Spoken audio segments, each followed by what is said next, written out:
making chili dogs today. And the best part about chili is I load my chili with vegetables. And like, you touched on this a little while ago. I'm going to get going and get cooking while we're talking, but getting your kids used to veggies. I read somewhere a long time ago, and I don't know if this is scientific, but your kids need to taste something 15 times before they say that they really like it or not. And every child is going to be like, that's yucky, I don't like it. And I mean, you get frustrated as a mom. You try to be like, what am I going to do? How am I going to get my kids to eat? But you'll see as they get older, they're going to love the food that you cook, and they're going to request that. So in my pot goes my ground beef, a little bit of olive oil, and onions. And then I've got 2 types of tomatoes here. I've got a tomato sauce. And if you could imagine, this is brown and bubbly and gorgeous. We're using our imagination.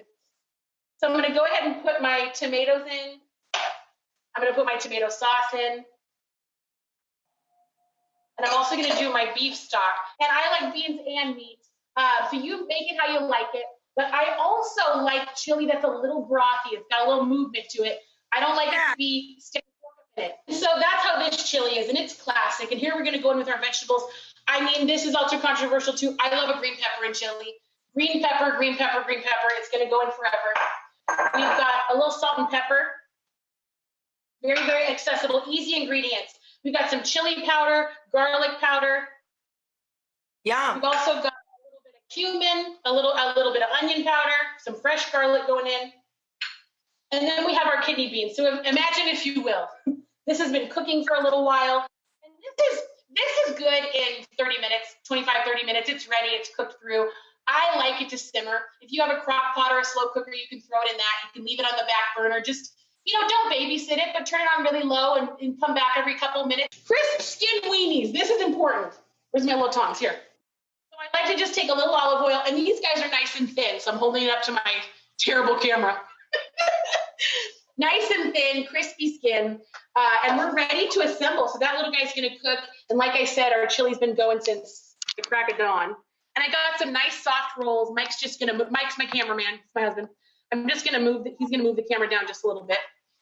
And you know what? For an extra little fun, if you wanted to toast these up with a little butter, that tastes wonderful. But we're just going to assemble. We've got our little hot dogs in here. And if it's one for Mike, he definitely wants 2.